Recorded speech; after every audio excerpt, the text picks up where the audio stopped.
علینا للہدی وان لنا للآخرۃ والأولی۔ صدق اللہ العلی العظیم۔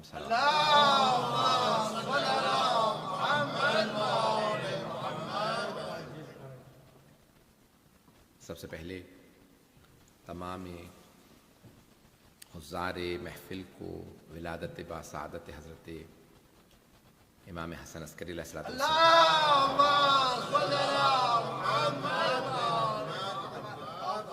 بہت بہت مبارک، خیر مبارک۔ میں نے قرآن کریم کی ان دو مختصر سی آیات کا انتخاب کیا اور آپ کے سامنے ایک تلخیص پیش کرنا چاہتا ہوں پورے دین کہ انبیاء علیہ السلام کی زحمتیں کیا رہیں اور پھر ائمہ معصومین علیہ السلام کی زحمتیں کیا رہیں۔ اور میں نے یہ جو مختصر سی دو آیات ہیں، انا علینا للہدی، اللہ فرماتا ہے بے شک ہدایت ہم پہ لازم۔ یہ جب کہا جاتا ہے کہ علی کا جب لفظ آتا ہے تو یعنی یہ لازم لزوم کے لیے آتا ہے، مجھ پہ ضروری۔ تو اللہ فرماتا ہے انا علینا للہدی، بے شک ہدایت ہم پہ لازم، وَإِنَّ لَنَا لَلْآخِرَةَ وَالْأُولَى، چاہے یہ دنیا ہو چاہے آخرت ہو، دونوں ہماری ہی ہیں۔ اگر کسی کی دنیا بنتی ہے تو خدا کے لیے بنتی ہے، اس کی وجہ سے بنتی ہے، اور اگر آخرت کسی کو ملتی ہے تو اللہ کی وجہ سے ملتی ہے۔ کوئی بھی آدمی اپنی دنیا خود نہیں بنا سکتا، نہ آخرت بنا سکتا ہے۔ کچھ کو دنیا ملتی ہے، کچھ کو آخرت، کچھ کو دونوں نہیں ملتی، کچھ کو دونوں مل جاتی۔ اچھا، فیصلہ بہت سے افراد جو ہیں وہ صرف چند دیر کی مدت کو دیکھ کے فیصلہ کرتے ہیں، اور ہم بہت بعض جو ہیں وہ شارٹ سائٹڈ ہوتے ہیں، بہت کوتاہ نظر ہوتے ہیں، دراز مدت کو دیکھ نہیں پاتے۔ کہتے ہیں بھئی ائمہ علیہ السلام انبیاء تو سختیوں میں رہے، دشواریوں میں رہے، لیکن اگر دیکھا جائے تو آج جتنی عزت، جتنا نام، جتنی مقبولیت اللہ والوں کی ہے وہ ان کے دشمنوں کی نہیں ہے۔ بات واضح ہو رہی ہے؟ اگر آپ دیکھیں گے تو تمام کے تمام جتنے بھی خدا کے نمائندگان تھے، یعنی دیکھ رہا تھا میں پچھلے دنوں کی ایک جگہ ایک ٹی وی پہ دکھا رہے تھے کہ یورپ کے اندر ایک دورہ کر رہے ہیں کچھ سیاستدان برطانوی، تو کہا بھئی یہ وہ گالیاں بک رہے تھے مختلف سیاستدانوں کو، اس نے یہ ظلم کیا تھا، اس نے یہ ظلم کیا تھا، اس نے یہ ظلم کیا، تو اس نے کہا ہاں یہ سب ختم ہو گئے۔ تو ایک سیاستدان نے آواز کہا ہاں but religion is still going strong. اگر دین کو دیکھو تو پہلے سے بھی زیادہ مضبوط ہے، دین ابھی تک مضبوط چل رہا۔ عزیزان گرامی، آج بنا کے یہ دکھایا جاتا ہے جیسے جو ایتھیسٹ ہیں یا ملحد ہیں، زندیق ہیں، وہ زیادہ ہو گئے ہیں، جبکہ اگر ابھی بھی گنا جائے تو دین کے ماننے والوں کی اکثریت ہے۔ دنیا میں عیسائیوں کی آبادی دیکھی جائے تو 31% بتائی جاتی ہے، 24-25% مسلمان ہیں، یعنی 55% سے زیادہ تو صرف عیسائی اور مسلمان ہیں۔ اور اگر آپ دوسرے ادیان کو دیکھیں، چاہے ہندو جو مرضی آپ ہم کہیں مشرک، لیکن وہ جب بھی آپ سوال کریں تو کہتے ہیں اوپر والا ایک ہی ہے۔ ان سے بھی سوال کریں تو وہ یہ کہتے ہیں اوپر والا ایک ہے۔ ہمارا ان کے ساتھ مسئلہ یہی ہے کہ وہ اس اوپر والے کو جس میں دیکھ لیتے کہتے ہیں بھئی یہی ہمارے لیے خدا ہے۔ آگ میں نظر آئے تو آگ خدا، سانپ میں نظر آئے تو سانپ خدا، ہاتھی میں نظر آئے تو ہاتھی خدا، بندر میں نظر آئے تو بندر خدا، باپ میں نظر آئے تو باپ خدا، ماں میں نظر آئے تو ماں خدا، شوہر میں نظر آئے تو پتہ نہیں بات پہنچ رہی ہے نہیں؟ ہمارا بھی یہی مسئلہ ہے، اوروں میں خدا کو تلاش نہ کرو، خدا کو خدا میں تلاش کرو۔ تو یعنی گرامی، یہ کوئی بھی دلیل تو ہو سکتا ہے وجود خدا پہ، خدا نہیں ہو سکتا۔ بات پہنچ رہی ہے؟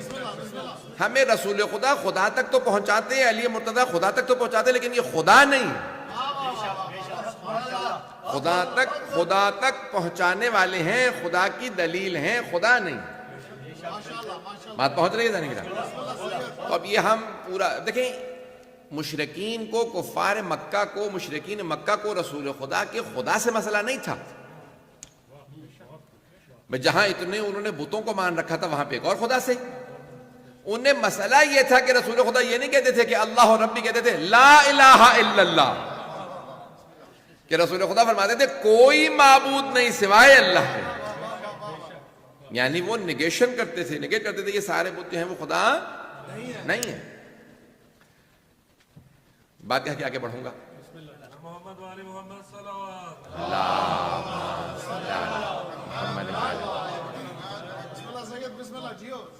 عزیزان گرامی، اسی طرح سے بہت سے لوگوں کا مسئلہ رسول خدا کے ساتھ کیا ہے؟ ہم یہ کہتے ہیں کہ جب رسول خدا کو مانو تو پھر جھوٹے نبوت کے دعووں کو نہ مانو۔ توجہ، اور یہی ہمارا مسئلہ ہے ائمہ اہل بیت علیہ السلام کے ماننے والوں سے، جب انہیں مانتے ہو تو پھر ان کے دشمنوں کو نہ مانو۔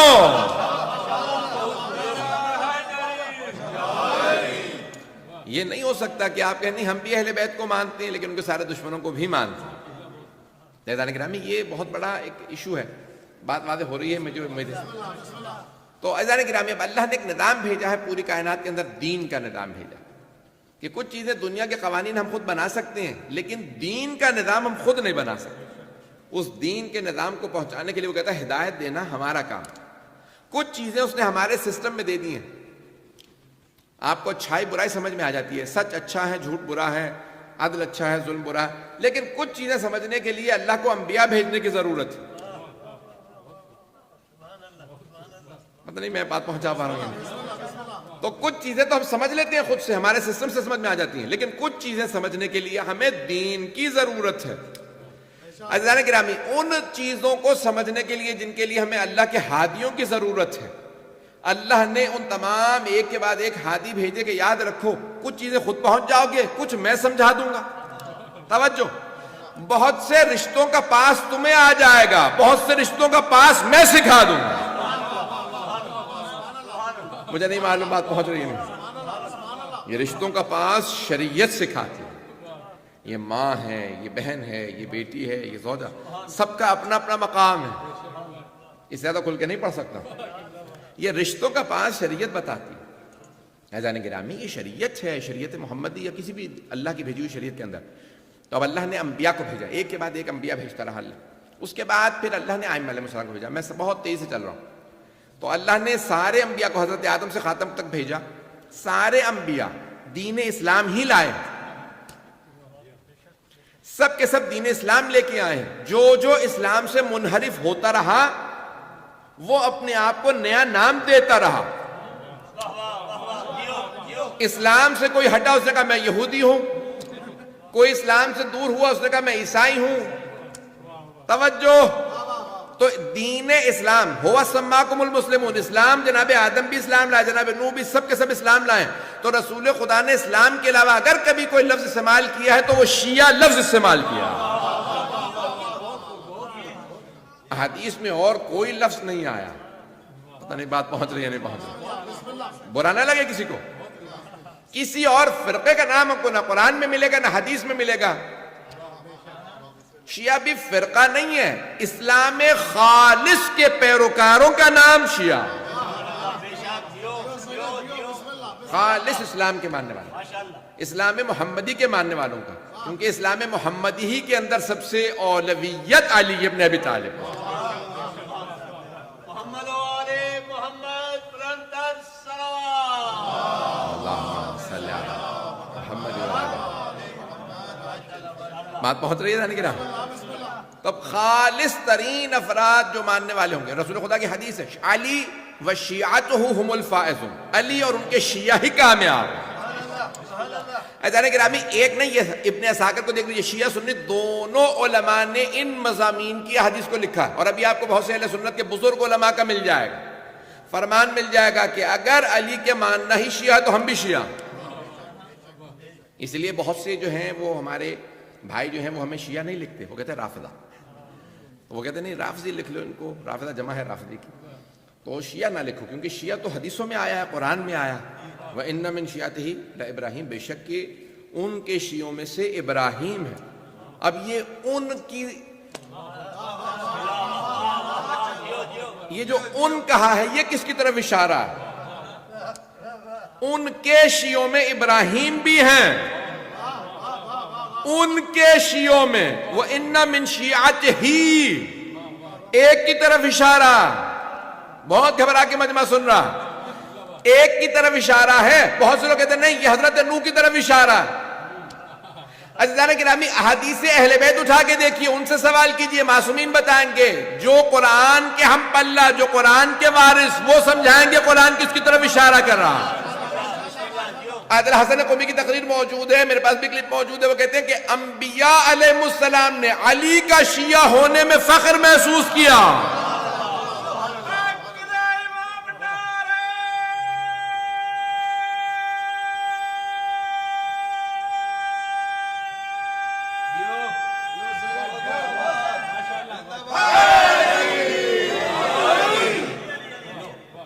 توجہ ہے جانے گرام.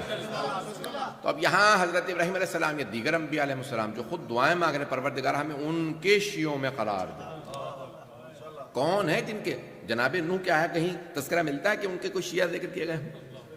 عزیزان گرامی تو اب یہ حدیث نبوی کے اندر جگہ جگہ آیا، علی و شیعتہ هم الفائزون، بے شک علی اور ان کے شیعہ ہی کامیاب. تو عزیزان گرامی اب کون ہے؟ یہاں تک کہ بہت بزرگوں جن کا میں جملہ پیش کر رہا تھا وہ مرجع کہتے ہیں کہ یہ اللہ کا ہم پہ کرم ہے. ساری دنیا جب ہمیں دیکھتی کہتے ہیں یہ علی کے شیعہ. روز قیامت ہم سر اٹھا کے کہہ سکتے ہیں مولا ہم جیسے بھی تھے، گنہگار تھے، جیسے بھی تھے، لیکن دنیا ہمیں کہتی تھی علی کے شیعہ.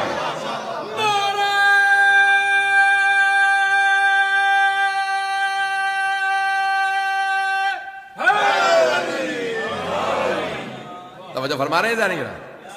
اب ہم جیسے بھی ہوں مولا ہم آپ کے ہیں. تو اب یہ سارا جو نظام ہے جس کو میں پیش کرنا چاہ رہا ہوں کہ آج میں جس امام تک لے جانا چاہ رہا ہوں گفتگو کو، تفصیل میں نہیں جا سکتا. تو اب یہ سرور کائنات نے نہیں اعلان کیا اسلام کا، ان سے پہلے بھی اسلام ہی کا اعلان ہوتا تھا. تھوڑا سا میں اس کی مجھے وضاحت کرنی پڑے گی شاید. تو عزیزان گرامی یہ جو دین کی بنیاد ہے، یہ جو دین کی عمارت ہے، یہ جو بلڈنگ ہے، اس کی بنیاد رکھی، فاؤنڈیشن رکھی حضرت آدم نے. اور کیونکہ فاؤنڈیشن جناب آدم نے رکھی ہے، بنیاد رکھی ہے، اور فاؤنڈیشن نظر نہیں آتی، اس لیے ان کا اولو العزم پیغمبروں میں نام نہیں. اللہ نے 5 اولو العزم پیغمبر قرآن میں گنوائے ہیں، ان کا نام نہیں کیونکہ انہوں نے بنیاد رکھی. توجہ ہو. دیواریں میں اپنے انداز سے پیش کر رہا ہوں. دیواریں جناب نوح نے بنائی، چھت جناب ابراہیم نے ڈالی، دروازے جناب موسیٰ نے بنائے، کھڑکیاں جناب عیسیٰ نے لگائیں. دین کی عمارت اتنی قیمتی ہے، انبیاء نے معماری کی ہے. اب آئی سرور کائنات کی باری، تو انہوں نے ایک مرتبہ ساری عمارت کو دیکھا، کہا بھئی یہاں دروازے کی ضرورت نہیں ہے، نکال دو. توجہ ہو. اس جگہ دروازہ لگا دو. تو کچھ رد و بدل کی، اور رد و بدل کرنے کے بعد کہا اب تختی لگا دو، الیوم اکملت لکم دینکم، آج میں نے تمہارے دین کو تمہارے لیے مکمل کر دیا. وَأَتْمَمْتُ عَلَيْكُمْ نِعْمَتِي وَرَضِيتُ لَكُمُ الْإِسْلَامَ دِينًا. اور کہاں بھی آیت آئی جہاں غدیر میں اعلان ولایت ہو. اس کے بعد رسول خدا نے کہا ایک اور تختی لگا دو. یہ تو قرآن کی آیت تھی، میری حدیث بھی لگا دو. حرام محمد حرام الی یوم القیامہ وحلالہ حلال الی یوم القیامہ. محمد صلی اللہ علیہ وسلم کا حرام قیامت تک کے لیے حرام، اور ان کا حلال قیامت تک کے لیے حلال ہے. اب اگر کوئی یزید آئے اور کسی حرام کو حلال بنانا چاہے تو رسول خدا نے اس دین کی عمارت پہ 12 محافظ بٹھا دیے ہیں.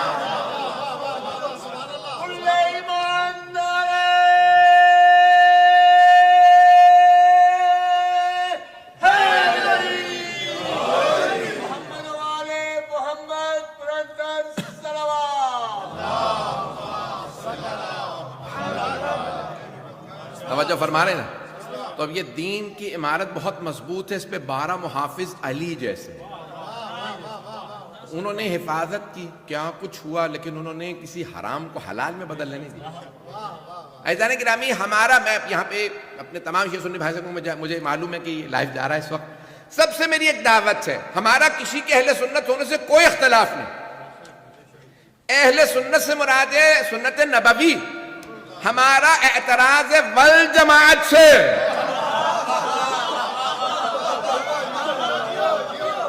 جب آپ کہتے ہیں جماعت صحابہ، کیونکہ رسول خدا کے بعد صحابہ بدل سکتے ہیں. ہم کہتے ہیں ہمارے امام معصوم ہیں. جب 12 معصوم امام محمد مصطفیٰ کے حرام کو حلال نہیں بنا سکتے یا حلال کو حرام نہیں بنا سکتے تو صحابہ گنہگار کیسے بدل سکتے ہیں؟ جو معصوم ہی نہیں ہے وہ کیسے کہہ سکتے ہیں؟ رسول خدا نے کہا تھا حرام، میں کہتا ہوں حلال. انہوں نے کہا تھا حلال، میں کہتا ہوں حرام. عزیزان گرامی، آج لیجسلیشن، یہ بہت سے سوال کرتے ہیں نوجوان ہم سے، مسلسل سوالات آ رہے ہیں کہ بھئی نہیں آپ کے پاکستان کے اندر بہت بڑا ایشو بنا رکھا ہے اس وقت کہ یہ متع جو ہے وہ حرام ہے اور یہ زنا، معاذ اللہ، استغفر اللہ العظیم. بھئی آپ نے کبھی، آپ کو پتہ بھی ہے کہ یہ متع خود رسول خدا کے زمانے میں جائز تھا؟ اختلاف اس پہ نہیں ہے کہ یہ جائز تھا، اختلاف اس پہ ہے کہ ناجائز قرار دینے والے صحیح بھی تھے جب وہ ناجائز قرار دے رہے تھے. پتہ نہیں لوگوں بھئی جس نے کہا تھا میں حرام قرار دے رہا ہوں، متعتان کانتا علی عہد رسول اللہ احرمہما واعاقب علیہما، دو چیزیں رسول خدا کے زمانے میں جائز تھی، میں حرام قرار دے رہا ہوں اور جسے دیکھوں گا کہ انجام دیتا ہوا اسے سزا بھی دوں گا. میں نے نہیں کہا، میں جس نے بھی کہا تھا، بحث یہ ہے کہ انہیں حق تھا یا نہیں تھا. عزیزان گرامی، مسئلہ یہ ہے کہ ہمارا عقیدہ یہ ہے کہ والجماعت نہ کہو. پتہ نہیں بات پہنچی ہے نہیں؟ ہمیں اہل سنت پہ کوئی اعتراض نہیں، سنت نبوی پہ اعتراض کرنے والا مسلمان ہی نہیں، لیکن والجماعت کا جب ہمیں دھونس دو گے کہ نہیں وہ حرام قرار دے سکتے ہیں، جب ہمارے 12 امام یہ کہتے ہیں کہ ہم معصوم ہیں لیکن رسول خدا نے یہ فرمایا، میں اس کے برخلاف نہیں پیش کرتا، جو کہہ رہا ہوں وہ رسول خدا ہی نے فرمایا تھا. اور محمد و آل محمد پرنتر صلوات.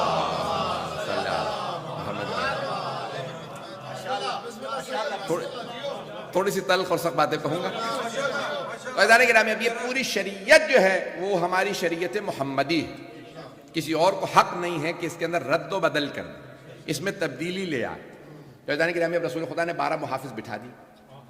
12 محافظ، کوئی فاتح خیبر، کوئی حسن مشتبہ، کوئی حسین شہید کربلا، کوئی سجاد ہے، کوئی باقر ہے، کوئی صادق ہے، کوئی کاظم ہے، کوئی رضا ہے، کوئی جواد و تقی ہے، کوئی نقی ہادی ہے، کوئی حسن عسکری ہے، کوئی مہدی منتظر. محمد و آل محمد پرنتر صلوات.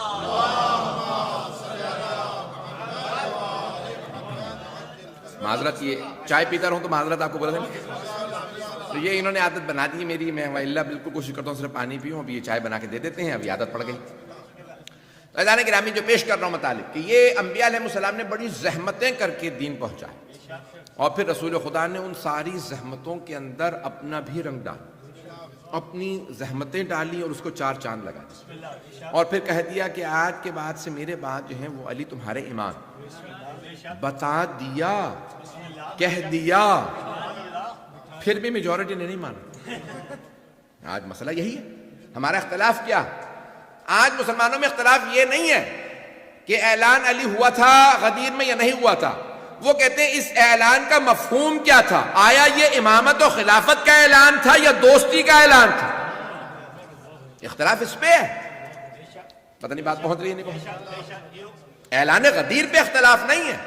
590 سے زیادہ مرحوم صاحب بقات نے روایات نقل کی ہیں بھائیوں سے کہ بھئی آپ سب نے اعلان غدیر لکھا ہے، آپ کے تمام علماء نے لکھا ہے. تو عزیزان گرامی، اختلاف یہ ہے کہ آیا غدیر دوستی کا اعلان تھا یا ولایت یعنی امامت یعنی خلافت یعنی مولا ہونے کا اعلان. اب یہ بات پہنچ رہی ہے نا میری بھائیوں تک؟ میری باتیں بری تو نہیں لگ رہی؟ میں اسی طرح سے چلوں گا جہاں تک لے جانا چاہوں. تو عزیزان گرامی، اب مسئلہ یہ ہے کہ آیا یہ غدیر کا اعلان دوستی کا اعلان ہو سکتا ہے کہ جہاں رسول خدا کہیں جو آگے چلے گئے ان سے کو واپس آ جائیں، جو پیچھے رہ گئے ان سے غدیر میں آ جائیں، جو دائیں چلے گئے واپس آئیں، جو بائیں گئے واپس آئیں، پالانوں کا ممبر بنایا جائے اور اعلان کے بعد کہا جائے کہ 3 دن تک سب سے بیعت لو کھلانے پلانے کا خرچہ میرا. بھائی دوستوں کی بیعت نہیں کروائی جاتی، مولا کی بیعت کروائی جاتی، اولا بے تصرف کی بیعت کرائی جاتی. فیضان گرامی یہ غدیر میں بیعت لینا بتا تفصیل میں نہیں جا سکتا. تو اب رسول خدا نے اعلان غدیر کی بہت تفصیل ہے، وہاں اعلان کیا. اس کے بعد پھر جناب امام حسن مجتبیٰ کا نام لیا، امام حسین کا نام لیا. ان سب نے کنٹریبیوشن کیا کیا جو میں پیش کرنا چاہ رہا تھا کہ اب جناب امیر نے دیکھا کہ اختلافات ہو گئے. اختلاف کس میں ہوا؟ کچھ صحابہ کا نہیں، کچھ صحابہ کا اہل بیت سے اختلاف ہو گیا. کس پہ؟ سکسیشن پہ، وصایت پہ، رسول خدا کی جانشینی پہ، خلافت پہ، امامت پہ، ولایت پہ، جو بھی کہہ لیجیے بات. تو اختلاف ہو گیا. اختلاف کیا ہوا؟ اہل بیت علیہ السلام نے کہا حق ہمارا، اور ان کے پیشوا کون تھے؟ مولا کائنات. انہوں نے کہا حق میرا. کچھ لوگوں نے کہا کہ نہیں، ہم لوگ قبضہ کر چکے ہیں، حق ہمارا. وہاں پہ اختلاف ہوا، اور اس اختلاف کے نتیجے میں کیا ہوا کہ باقی صحابہ کو فیصلہ کرنا تھا ہم کس طرف. بات واضح ہو رہی ہے؟ انہیں فیصلہ یہ کرنا تھا کہ ہم نے اہل بیت کا ساتھ دینا ہے یا ہم نے ان صحابہ کا ساتھ دینا. تو کچھ صحابہ کے ساتھ کھڑے ہو گئے اور کچھ اہل بیت کے ساتھ. عزیزان گرامی، اب یہ آج تک اختلاف چلا آ رہا. جو صحابہ کے ساتھ کھڑے رہے وہ والجماعت کہلاتے ہیں، اور جو اہل بیت کے ساتھ کھڑے ہوئے وہ شیعہ کہلاتے ہیں. تو ہم نے فیصلہ یہ کیا، ہمارے اجداد نے، ہمارے بڑوں نے، ہم سب نے فیصلہ یہ کیا کہ بھئی ہم لوگ اہل بیت علیہ السلام کے ساتھ جانشینی ان کی. اچھا، اب ہمیں بہت سے لوگ دھونس یہ دیتے ہیں، کہتے ہیں کہ نہیں بھئی تم لوگ ایران سے آئے ہو، ایران میں بادشاہت تھی، تو اسی لیے تم لوگ کہتے ہو کہ بھئی رسول خدا کے بھائی کو، پھر ان کے بعد بیٹوں کو، بیٹوں کے بعد بیٹے، بیٹے بیٹے کو ملتے رہے. تو تمہارے ہاں یہ بیٹوں والا نظام چل رہا ہے. اچھا، تو کیا بنو امیہ بنو عباس میں کوئی اور نظام چل رہا تھا؟ مجمع نہیں میرے ساتھ. بس پہلے 3 خلفاء کو چھوڑ دیجئے، باقی جو نظام چلا ہے تو آپ نے کوئی ڈیفرنٹ نظام دیا تو پھر ہمیں بتا. نہیں ہے لوگ. کیا بنو امیہ میں کوئی اور نظام چلا تھا؟ بنی عباس میں کوئی اور نظام چلا تھا؟ خلافت عثمانیہ کسی اور چیز کا نام تھا؟ یا جتنی بھی خلافتیں آتی رہیں وہ کسی اور چیز کا نام تھا؟ جاننے کے نامی یہ تو سارا کا سارا نظام. انبیاء علیہ السلام کا بھی اللہ نے ایک کے بعد، جناب آدم کے بعد ان کے بیٹے شیس کو بنایا، جناب نوح کے بعد ان کے بیٹے سام کو بنایا، جناب ابراہیم کے بعد ان کے بیٹے اسماعیل و اسحاق کو بنایا، جناب اسحاق کے بعد ان کے بیٹے یعقوب کو بنایا، جناب یعقوب کے بعد ان کے بیٹے یوسف کو بنایا، جناب زکریا کے بعد ان کے بیٹے یحییٰ کو بنایا، جناب داؤد کے بعد ان کے بیٹے سلیمان کو بنایا. اور اللہ نے صرف اتنا ہی نہیں بلکہ قرآن میں کہہ دیا والاسباط. اسباط، الاسباط، یہ قرآن میں الف سین بے الف توئے جمع ہے سبت، سین بے توئے سبت، سبت کی جمع ہے اسباط، تسنیہ ہے سبتین. مجمع نہیں ہے ابھی میرے ساتھ. بھئی اسباط اللہ نے قرآن میں کہا والاسباط. اللہ نے جب انبیاء کے نام لیے تو کہا کہ اور میں نے ان کے بیٹوں کو اسباط، صحابہ کو نہیں.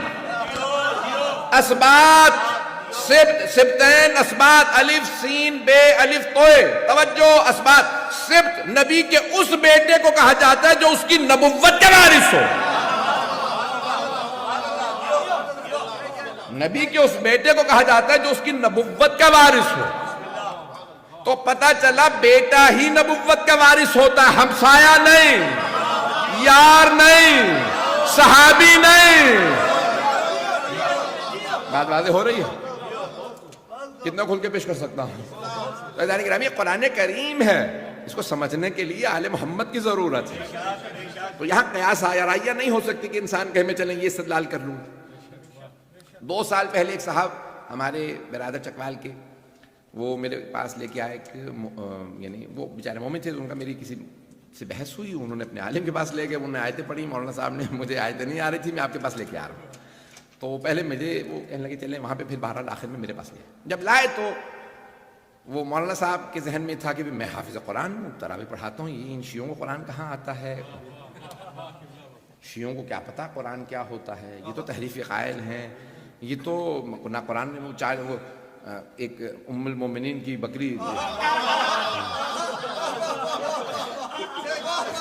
10 پارے کھا گئی تھی، اور شیعہ جو ہے وہ تحریف کے قائل ہیں. بھائی 10 پارے کھا گئی ایک ام المومنین کی بکری، اور شیعوں کا قرآن الگ ہو گیا. پتہ نہیں لوگ ہیں یا نہیں. تو ہمارا کیا تعلق ان کی بکری سے؟ پتہ نہیں توجہ ہے یا نہیں. تو اب وہ میرے پاس آیا, وہ جو آیت پڑھیں کہ میں نے کہا بھئی آپ بحث کرنے آئے ہیں, آپ پیش کیجئے اپنا مدعا کیا ہے. تو میں نے کہا جو آپ مدعا پیش کرنا چاہتے ہیں اپنا پیش کیجئے, قرآن سے ثابت کیجئے, کسی بھی خلافت کو ثابت کرنا چاہیں. حدیث تو بعد میں آئے گی, پہلے قرآن سے ثابت کریں. وہ جو آیت پڑھیں میں اسی آیت سے نکال کے حضرت علی کی امامت ثابت کر دوں. اچھا 2-3 آیات انہوں نے پیش کی, پھر سٹپٹانے لگے, کہنے لگے یہ تو آپ الٹ کام کر رہے ہیں. آیت میں پڑھتا ہوں, استدلال آپ کر کے کہیں اور لے جاتے ہیں. میں نے کہا آپ غلط ثابت کر دیجئے, میں وہ مان لوں گا جو آپ پیش کریں. جب اس کے بعد کہنے لگے اگلی دفعہ ہماری طرف بحث ہوگی, 2-2.5 گھنٹے بحث انہوں نے کی مجھ سے, اس کے بعد چلے گئے. تو اب وہ تمام حضرات کہنے لگے کہ انشاءاللہ مولانا آپ آئیں گے. میں نے کہا میں آ جاؤں گا, اب یہ نہیں آئیں گے. آج 2.5 سال ہونے کو ہیں, وہ ابھی تک بیمار ہی ہیں. جب صحت ہوگی تو آگے بحث چلے گی. عزیزان گرامی, قرآن ہمیں دکھاؤ تو پھر ہم سے پوچھو ہمارا عقیدہ کیا, اپنا نظریہ ہم پہ نہ تھوپو. یہ قرآن کریم.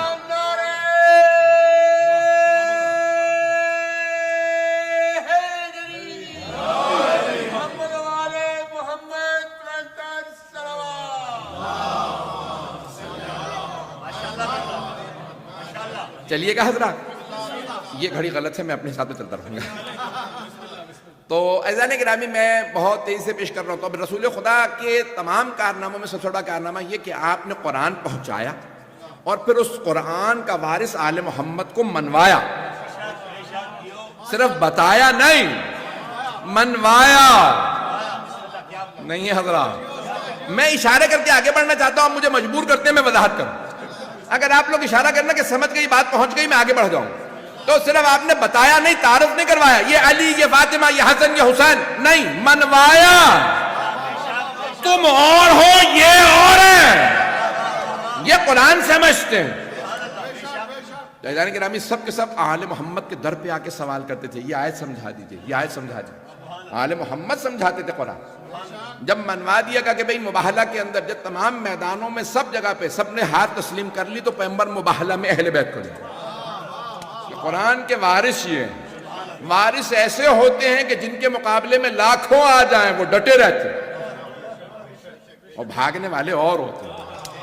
تو یہ آل محمد کچھ اور, ان کی عظمت کچھ اور. تو اب جناب سرور کائنات نے قرآن پہنچایا, اہل بیت کا تعارف کروا دیا, منوا دیا.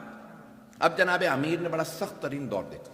سب سے سخت دور جو ہے نا وہ مولا کائنات کا.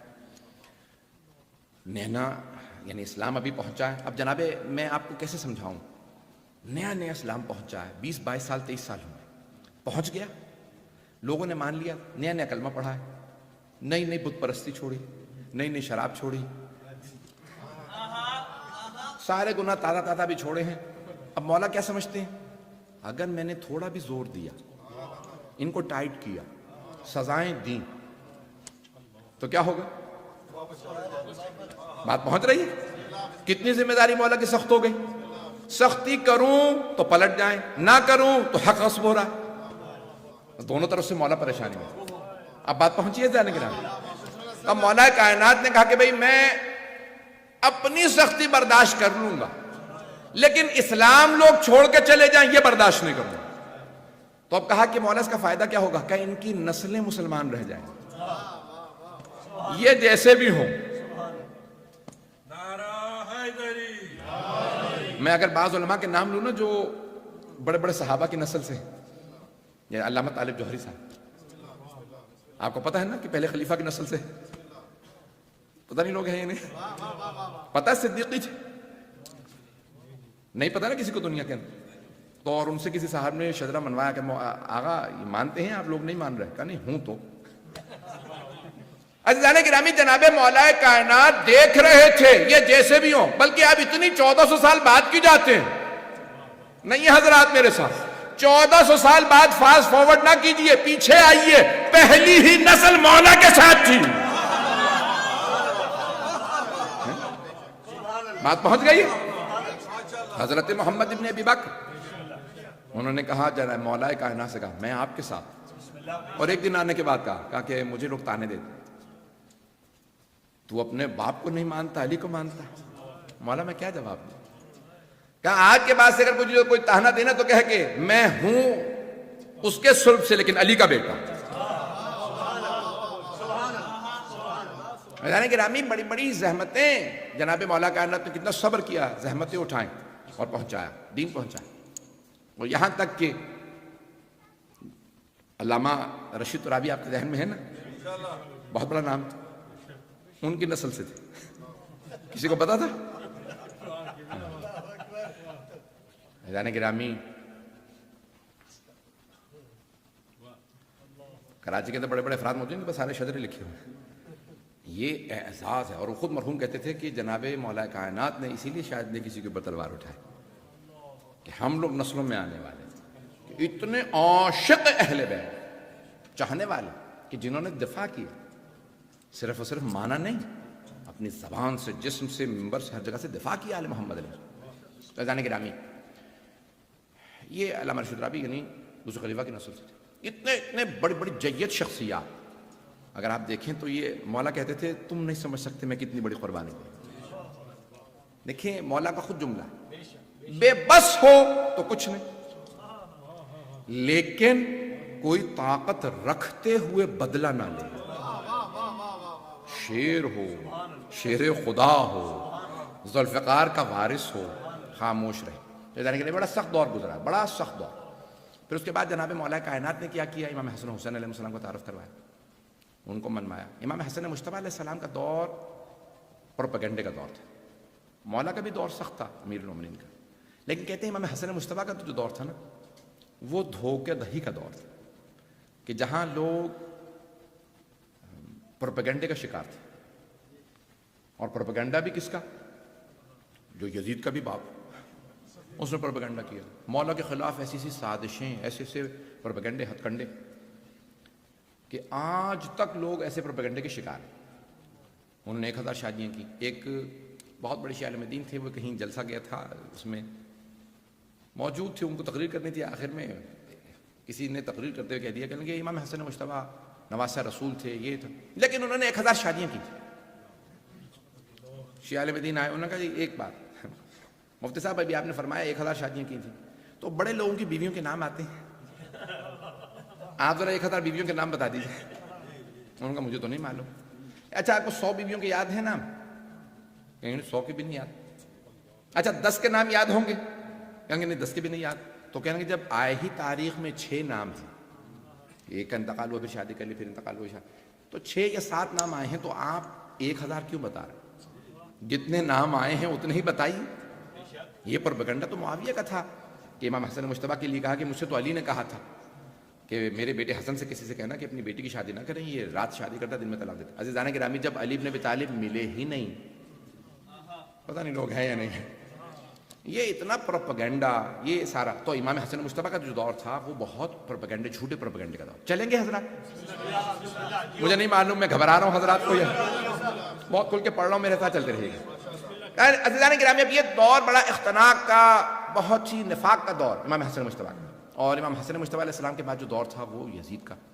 اس یزید نے امام حسین علیہ السلام کے خلاف بہت زیادہ پروپیگنڈا کیا، بیعت مانگی، بیعت طلب کی. اور پھر تاریخ کا سب سے بڑا ظلم کربلا میں تھا. امام حسین علیہ السلام نے کیا کیا کہ اب تک کیونکہ دشمن نقاب چہرے پہ رکھ کے آ رہا تھا، بات واضح ہو گئی. تو اب امام امیر المؤمنین بھی مجبور تھے کہ میں اگر کھل کے سٹینڈ لے لیتا ہوں تو اسلام ڈوب جائے گا، مسلمان دور ہو جائیں گے، لوگ برگش کر جائیں گے، لوگ پلٹ جائیں گے. امام حسن مجتبیٰ علیہ السلام کی مجبوری تھی کہ لوگ ساتھ دینے کے لیے تیار نہیں. میں جنگ کرتا ہوں تو کون کون ساتھ کھڑا ہوگا؟ امام حسین علیہ السلام کے لیے مسئلہ آسان ہو گیا. یزید نے کہا کھل کے بیعت کیجئے. امام حسین علیہ السلام نے کہا اب کیونکہ تو نے کھل کے بیعت مانگی ہے تو کھل کے اعلان سن لے. بات واضح ہو گئی.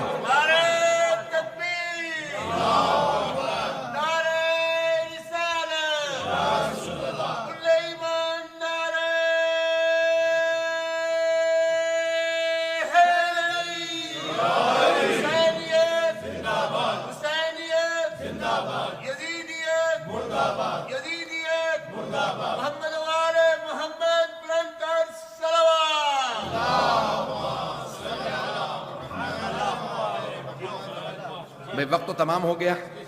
میں مکمل نہیں کر سکا، اگر تھوڑا سا مجھے وقت دیں گے میں مکمل کروں گا۔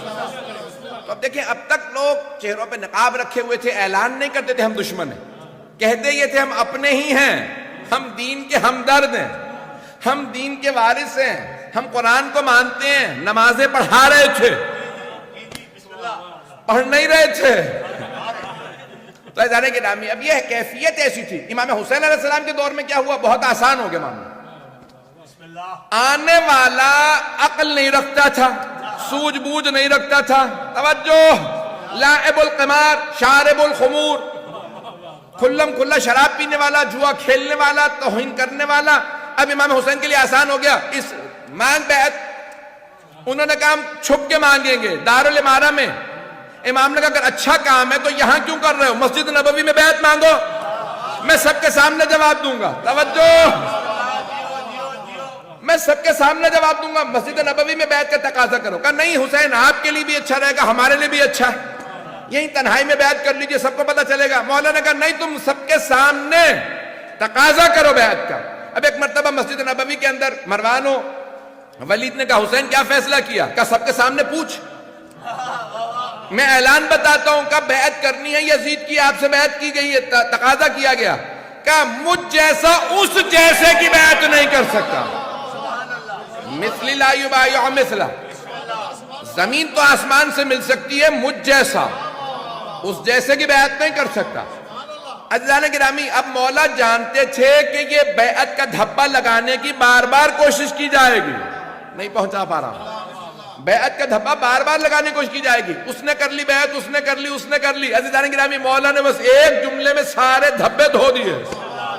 مثل، یہ نہیں کہا حسین یزید کی بیعت نہیں کر سکتا، آپ نے فرمایا مجھ جیسا اس جیسے کی بیعت نہیں کر سکتا، جو مجھ جیسا ہو۔ کون فرما رہا ہے؟ مولا سید الشہداء۔ تو آپ نے فرما دیا مجھ جیسا، یعنی معصوم، یعنی امام، یعنی علی، یعنی محمد، یعنی حسین، پتہ نہیں لوگ ہیں یا نہیں، یعنی حسن، یعنی رضا۔ بھئی انہی پہ تو کہا، لوگوں نے کوشش کی نا عزیزان گرامی، تو جہاں جہاں لوگ آپ کو دکھائیں نا بیعت کا دھبا لگانے کی کوشش کریں، امام حسین علیہ السلام کا فرمان موجود، مجھ جیسا اس جیسے کی بیعت نہیں کر سکتا۔ اب کیا کیا سید الشہداء نے؟ علل اعلان۔ اب کیا ہوا؟ وہی یزید، اس نے کہا گھیر کے مار دو۔ اسے اندازہ نہیں تھا کہ ہم گھیر کے مار رہے ہیں، لیکن جس ایک مرد کو ہم نے رہنے دیا، اچھا خطبوں پہ پابندی لگا دو، تقریروں پہ پابندی، نمازوں پہ پابندی، آپ عید نہیں پڑھا سکتے، جمعہ نہیں پڑھا سکتے، خطبہ نہیں دے سکتے، تقریر نہیں کر سکتے۔ میں نے کہا ٹھیک ہے، سب کچھ کر سکتے ہو، دعا سے تو نہیں روک سکتے۔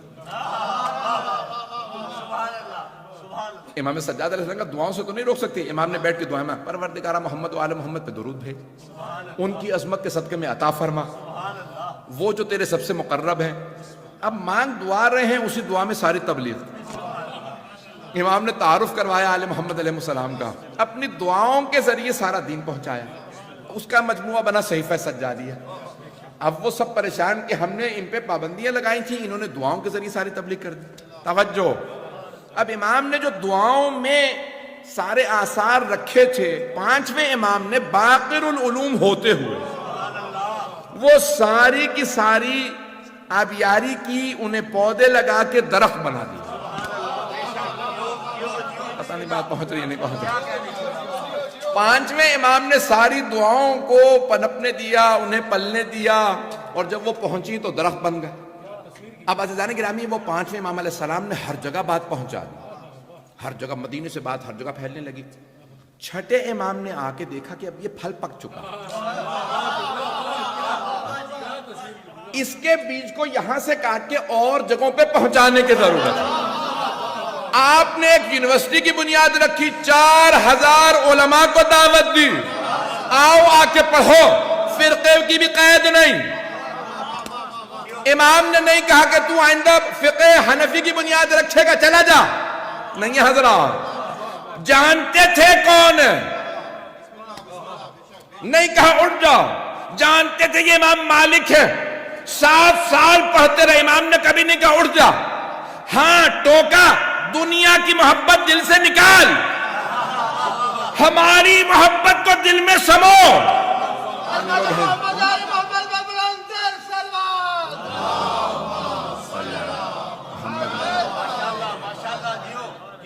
بات پہنچ رہی ہے. امام ابو حنیفہ کو ایک مرتبہ کنفرنٹ کیا, کہا کہ اگر آج کے بعد سے تم نے فتویٰ دیا تو ہلکت و اہلک, خود بھی ہلاک ہو جاؤ گے, جو مانے گا اسے ہلاک کر دو. ہلاک ہونا تو سمجھتے ہیں نا, بات پہنچ رہی ہے. تو امام نے کہا کہ ہلاک نہ ہو جاؤ. تو ایک مرتبہ سمجھایا, عزیزان گرامی امام علیہ السلام نے پڑھایا, یونان سے کوئی آیا تو اس کو پڑھایا, کوئی کہیں سے آیا امام نے سکھایا, اسے پڑھایا, 4000 شاگرد تیار کیے.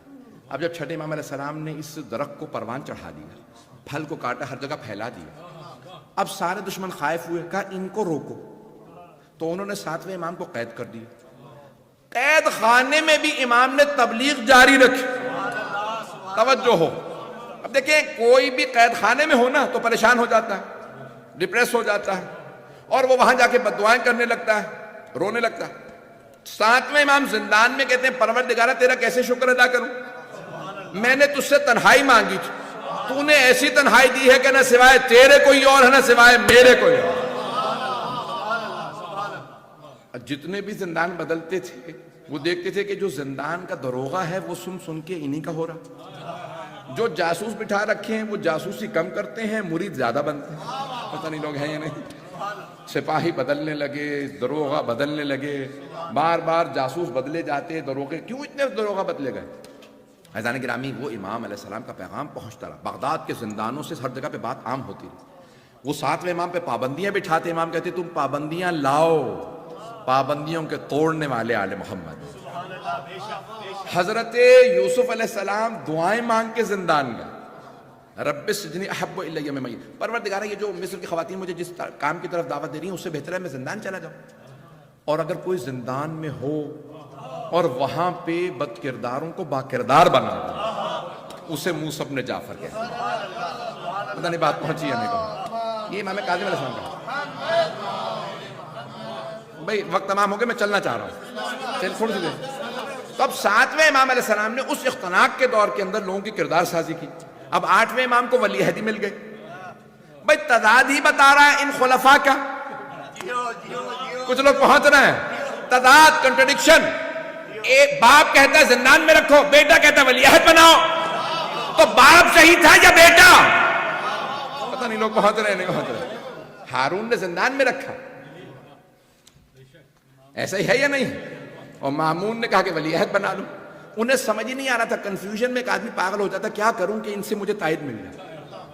جب کسی نے پوچھا نا کہ بابا یہ کون ہے قیدی, ایک شہزادے نے پوچھا باپ سے, یہ قیدی کون ہے, آپ اس کا اتنا احترام کرتے ہیں, زنجیریں بھی ہیں, پاؤں میں بیڑیاں ہیں اور آپ احترام کرتے ہیں. کہا بیٹا یہ جو ہم نے خلافت پہ قبضہ کر رکھا ہے نا یہ ان کی ہے. تو کہا بابا جان لوٹا دیجئے. کہا بیٹا یہ اگر تو بھی راستے میں آئے گا تجھے ہی مار دوں گا. یہ حکومت چیز ایسی ہے, یہ باپ بیٹے میں تمیز نہیں کرتے. ہوا مغلوں نے بیٹے نے باپ کو مار دیا, ایسے ہوئے یا نہیں ہوئے؟ تو کہا بیٹا میں یہ تو کیا, میں تو بھی راستے میں آئے گا تو تجھے ختم کر دوں گا. مجھے حکومت کی جو ہوس ہے وہ پوری نہیں ہوگی. عزیزان گرامی یہ حکومت کی ہوس جو ہے وہ عجیب و غریب ہے. کیا ہوا؟ اس نے کہا کہ اچھا کس طرح سے تائید لوں, ویسے تو ہم منوا زندان میں رکھنے کے بعد ہم نہیں منوا سکے, تو اب کیا کیا جائے؟ یہ ہمارے ولی عہد ہیں. جب ولی عہد ایسا ہو پھر سوچو میں کیسا ہوں. بات پہنچ رہی ہے, سارا مجمع نہیں ہے. تو انہوں نے تائید لینے کے لیے, اپنی انڈورسمنٹ لینے کے لیے ولی عہد بنا دیا. وہ کہاں رہیں گے آپ؟ نہیں آپ وہاں نہیں رہ سکتے, آپ ہمارے محل میں رہیں گے. سارا دن جاسوسوں کو بٹھایا, ان کی جاسوسی کرو. ایک آدمی سے پوچھا بھئی کیا کرتے ہیں؟ سارا دن قرآن پڑھتے رہتے ہیں. اچھا قرآن کیسا پڑھتے ہیں؟ کہ لگتا قرآن آیا ہی ان کے لیے. اچھا رات کا جاسوس وہ لگتا, کبھی رات میں کیا کرتے ہیں؟ کہ تہجد پڑھتے رہتے ہیں. کہ نماز پڑھتے ہیں تو کیسی پڑھتے ہیں؟ کہ لگتا ہے نماز آئی ہی ان کے لیے. پتہ نہیں لوگ ہیں یا نہیں. عزیزان گرامی سارا ایران جہاں جہاں امام رضا کی باتیں پہنچ رہی تھی شیعہ ہوتا چلا جا رہا ہے. یہ امام رضا کے کردار نے ایران کو شیعہ. اب یہ امام رضا علیہ السلام کا کردار تھا, مامون خود پریشان. تو یہاں تک کہ 2 سال 2.5 سال اس نے جو گزارے, تو بڑے بڑے مفکرین کہتے ہیں کہ کوئی بھی خلیفہ آپ کو پتا ہے حکمران زیادہ تر سیاستدان جو حکمران ہوتے ہیں نا, بادشاہ خصوصاً, وہ پڑھے لکھے زیادہ پیدل ہی ہوتی ہے، عقل و شعور علم وغیرہ سے اگر ایڈوائزر نہ چلائیں، قابل لوگ ان کو نہ چلائیں تو خود بیچارے نہیں چل پاتے. تو اس نے، وہ کہتے ہیں کہ سب سے قابل جو تھا وہ مامون تھا. کیوں؟ اس نے امام رضا کے مناظرے سن سن کے اتنا سیکھ لیا کہ تمام علماء سے کہتا تھا تیاری کرو میں اکیلا مناظرہ کروں گا. تو کہتے تھے بھی آپ تو ہمارے ہی مسلک کے ہیں تو آپ ہم سے مناظرہ کیوں کریں گے؟ کہا نہیں میں کچھ دیر کے لیے پریٹینڈ شیعہ بن جاؤں گا. پریٹینڈ شیعہ نہیں، میں کچھ دیر کے لیے شیعہ بن جاؤں گا. تو سب علماء کو ہرا دیتا تھا. کہا میں صرف پریٹینڈ شیعہ ہوں تو میں نے ہرا دیا، میں بنا ہوا شیعہ ہوں، ظاہری شیعہ ہوں. جب میرا ہی مقابلہ نہیں کر سکتے تو اصلی شیعہ کا حق مقابلہ کرو گے؟ پتہ نہیں بات پہنچ رہی ہے نہیں؟ کہ اتنا قابل ہو گیا تھا صرف امام رضا علیہ السلام کی گفتگو سن سن. نہیں بات پہنچ رہی. اب 8ویں امام، میں نے پورا نچوڑ پیش کرنا چاہ رہا کہ ہمارے بچوں کو تاریخ ہو. تو اب 8ویں امام علیہ السلام کے بعد دور آیا 10ویں یعنی 9ویں امام علیہ السلام کا، امام محمد علیہ السلام کا. اب کیا کیا مامون نے؟ فوراً کہا انہیں داماد بنا لو. وہاں ولی عہدی تھی، یہاں دامادی تھی. توجہ، یہ پرانا ہتھ کنڈا ہے، بڑی ہستیوں کو داماد بناؤ. دامادی سے بڑا شرف مل جاتا، پتہ نہیں لوگ بتا. تو اب اس نے کیا کیا کہ داماد بنا لیا جائے. سارے بنی عباس جمع ہوئے. کبھی ایک 9 سال کا بچہ، وہ بھی یتیم. تو تم اپنی شہزادی کی شادی اپنی بیٹی کی اس سے کر رہے؟ کہ تمہیں نہیں پتا یہ بچہ نہیں ہے، میں نے اس کا کئی مرتبہ امتحان لیا ہے، یہ بہت پہنچا ہوا. تو اپنے بڑے سے بڑے علماء لے آؤ، اس کا امتحان لیں. تو انہوں نے کہا بھائی اس وقت مفتی اعظم کون ہے؟ ان کا یحییٰ ابن اقسم. 73 برس کا تھا، اس کو لیا 70 برس سے اوپر. امام محمد تقی سے پوچھا اس نے کہ آپ کہاں بیٹھیں گے؟ میں نے تخت لگوایا. کہا تخت پہ نہیں بیٹھتا، ممبر لگا، میرے لیے ممبر لگا دیا جائے. ممبر لگایا گیا، وہ اپنے تخت پہ بیٹھ گیا، امام علیہ السلام اپنے ممبر پہ. 9 برس کے بھی امام کی داڑھی نہیں آئی، بہت نوجوان بالکل. تو امامہ بقبہ پہن رکھا. اتنے میں یحییٰ ابن اقسم آیا. اس نے دیکھا بچہ بیٹھا ہے ممبر پہ. اس نے آگے پہلا سوال کیا میرا مناظرہ کس سے؟ انہوں نے کہا یہ جو ممبر پہ ہے. کہا اس بچے سے؟ بچوں سے میں سب سے بڑا قابل عالم، بچے سے کیا میں مناظرہ کروں گا؟ کہا تم جو سوال کرنا چاہو کر لو. بادشاہ کا نظریہ یہ ہے کہ اس سے قابل کوئی نہیں. اس نے سوچا کہ 56 ابواب فقہ ہے، طہارت سے لے کے دیات تک. طہارت ہے، صلاۃ ہے، حج ہے، خمس ہے، زکوٰۃ ہے، جہاد ہے. اس کے بعد پھر بہت سے ابواب ہیں، تجارت ہے، متاجر ہے، اجارہ ہے، وقف ہے، نکاح ہے، طلاق ہے، دیات ہے، قصاص ہے، شہادت ہے. تو اس نے کہا 56 ابواب ہیں. سوچا کہ سب سے مشکل باب، اس نے کہا حج. حج بڑا مشکل. حج میں سب سے مشکل اس نے کہا کفارات. جب انسان احرام باندھ لے تو 25 چیزیں حرام ہو جاتی. ان کے کرنے پہ کفارے الگ الگ ہیں. کہیں صرف استغفار ہے، کہیں بکری ہے، کہیں گائے ہے، کہیں اونٹ ہے، کہیں 2 بکریاں، کہیں 3 بکریاں ہیں. تو یہ یاد نہیں ہوتے، دیکھنے ہی پڑتے. احادیث میں دیکھنے کے بعد یاد ہوتے ہیں. تو اس نے کہا کہ اچھا کفارات مشکل، ایک تو حج مشکل، اوپر سے کفارات اور مشکل. تو اس نے کہا برخوردار. امام نہیں کہا اس نے، علی بن محمد نہیں کہا، محمد بن علی نہیں کہا، سوری امام علیہ السلام. اس نے کہا برخوردار یہ بتائیے اگر محرم کہتے ہیں احرام جس نے باندھ رکھا، محرم شکار کر لے، کیونکہ حج کی حالت احرام میں شکار حرام ہے، شکار حرام. تو اگر محرم شکار کر لے تو کفارہ کیا؟ سارا دربار کہنے کا اوہ اتنا مشکل سوال کر لیا، ہمیں نہیں آتا. اس بچے کو کیا پتا ہوگا؟ اس کو آسان سوال کرنا چاہیے تھا اگر بچے سے مناظرہ تھا بھی. امام نے کہا تمہارا سوال ناقص ہے. اب مامون بھی دیکھنے لگا کہ بھی سوال تو مجھے بھی سمجھ میں نہیں آیا. تو کہا سوال ناقص کیسے؟ یحییٰ ابن اقسم نے سوال کیا. کہا تمہارا سوال ناقص ہے، سوال مکمل کرو میں جواب دیتا ہوں. کہا سوال ناقص کیسے؟ سوال پورا ہے. امام نے کہا نہیں سوال ناقص ہے، تم سوال مکمل کرو میں جواب دیتا ہوں. مجمع دیکھنے لگا، علماء موجود تھے، تمام مفتیان دین موجود، کہ مفتی اعظم کا مناظرہ کسی سے. کہا میرا سوال ناقص کیسے؟ امام نے کہا سوال ناقص ایسے ہے کہ تم نے یہ نہیں بتایا کہ احرام عمرے کا تھا یا حج کا. احرام باندھنے والا بالغ تھا یا نابالغ؟ توجہ، احرام باندھنے والا مسئلہ جانتا تھا یا نہیں جانتا؟ عالم تھا یا جاہل؟ مرد تھا یا عورت؟ بالغ تھا یا نابالغ؟ شکار حرم میں کیا تھا یا حرم سے باہر؟ پہلی بار شکار کیا تھا یا پہلے بھی کر چکا تھا؟ شکار کے بعد شرمندہ تھا یا کوئی پشیمانی نہیں؟ جانور کا شکار کیا تھا یا پرندے کا؟ جانور بڑا تھا یا چھوٹا؟ رات میں شکار کیا تھا یا دن میں؟ امام نے 13 سوال نکالے، بتا سوال کیا؟ کچھ دیر سوچتا رہا کہ مجھے خود نہیں پتا، مجھے نہیں معلوم میرا سوال کیا۔ امام نے کہا تو سوال مکمل کر، میں جواب دیتا ہوں۔ کہا ایک مرتبہ مامون نے کہا آپ خود بتائیے ان سب چیزوں میں کیا کفارے الگ الگ ہیں؟ امام نے کہا ہاں، ہر جگہ کفارہ الگ۔ توجہ، غلام کا کفارہ الگ ہے، آقا کا کفارہ الگ، بچے کا کفارہ الگ ہے، جوان کا بالغ کا الگ۔ امام نے ایک مرتبہ مامون نے کہا فرزند رسول مجھے بعد میں بتائیے کہ مجھے بھی نہیں پتا۔ پتہ نہیں لوگ ہیں یا نہیں، پتہ نہیں کیسے کیسے لوگ خلیفہ بن گئے تھے کہ مسئلے تک نہیں جانتے تھے، حج کے کفارات نے کہا کہ مجھے بعد میں بتائیے گا، مجھے خود نہیں پتا یہ کفارات اتنے زیادہ۔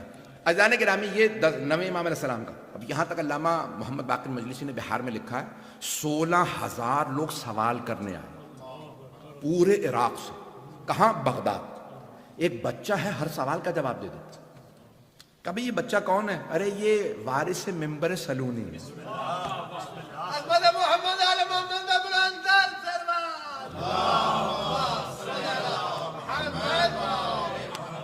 بہت معذرت، میں 1 گھنٹہ بولنا ہی نہیں چاہ رہا تھا۔ تو پورے بغداد، پورے عراق سے لوگ آنے لگے بغداد۔ اب سمجھ میں آیا یہ عراق کے اندر شیعہ زیادہ کیسے ہوئے۔ یہ 9ویں امام کا کنٹریبیوشن تھا۔ امام جو سوال کرنے آتا ہے امام جواب، 16,000 لوگ، ہر بستی، ہر قریے، ہر شہر سے لوگ آ گئے۔ ایک بچہ ہے ہر سوال کا جواب دے دیتا، وقت بھی نہیں مانگتا، سوچ کے بتاؤں گا، پوچھ کے بتاؤں گا، پتہ نہیں لوگ ہیں یا نہیں، دیکھ کے بتاؤں گا، مجھے نہیں آتا ہوا تو بیٹی ہی سے پوچھ لوں گا۔ توجہ ہو۔ تو اب امام جو سوال آتا، جس زبان میں سوال آتا اسی وقت جواب دیتے، اسی زبان میں جواب دیتے، اسی کتاب سے جواب دیتے۔ پورے عراق کے اندر امام احمد علیہ السلام کے علم کا ایک دھاک بیٹھا۔ اب دور آیا امام علی نقی علیہ السلام کا، تو امام علی نقی امام حسن عسکری کو انہوں نے فوراً کیا کیا، موو کر دیا بنی عباس نے۔ کہاں سے؟ بغداد سے موو کیا سامرہ۔ انہوں نے ایک شہر بنایا تھا خود، جیسے اسلام آباد خود ایک شہر آباد کیا گیا، تو اس لیے بہت زیادہ خوبصورت ہے۔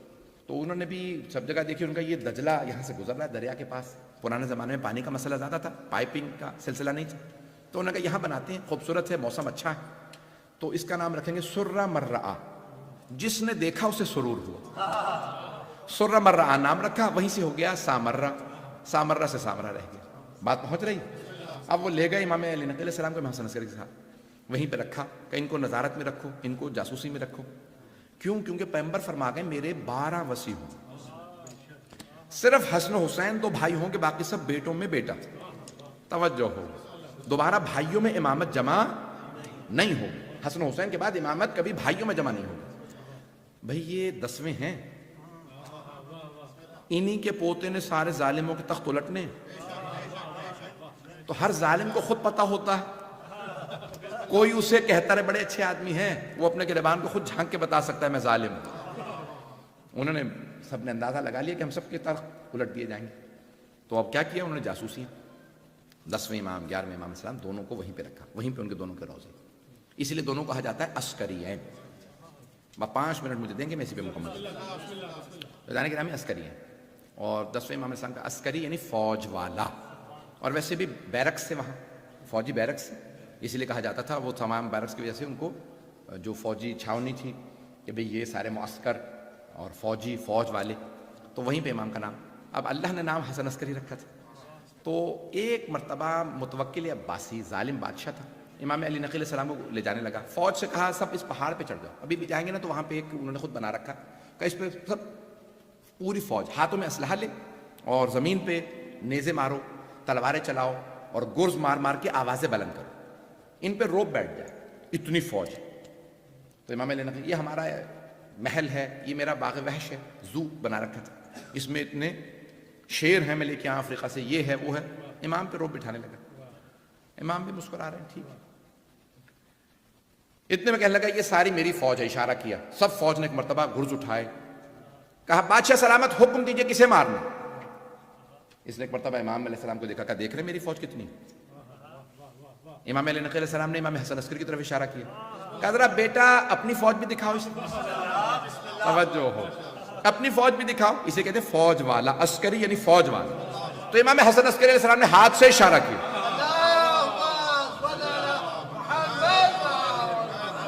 بس ہاتھ کا اشارہ کرنا تھا، زمین سے لے کے آسمان تک سارے بادل چھٹنے لگے.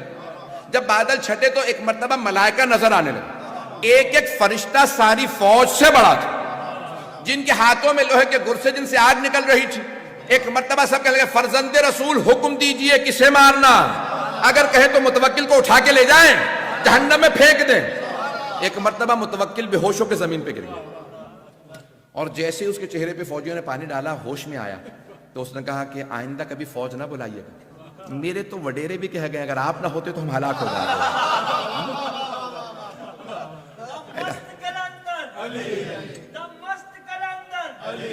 حسنین کا بابا، سیدہ کا شوہر، کعبے کا کعبہ، میری ماں نے سکھایا، گھٹی میں پلایا، لوری میں سنایا، میں نے ورد بجایا، میرے کفن پہ لکھنا، میری قبر پہ لکھنا، تو قبر کے باہر جو کر لے تیری قبر کے اندر. پنجک پینتالیس سوا لاکھ نعرے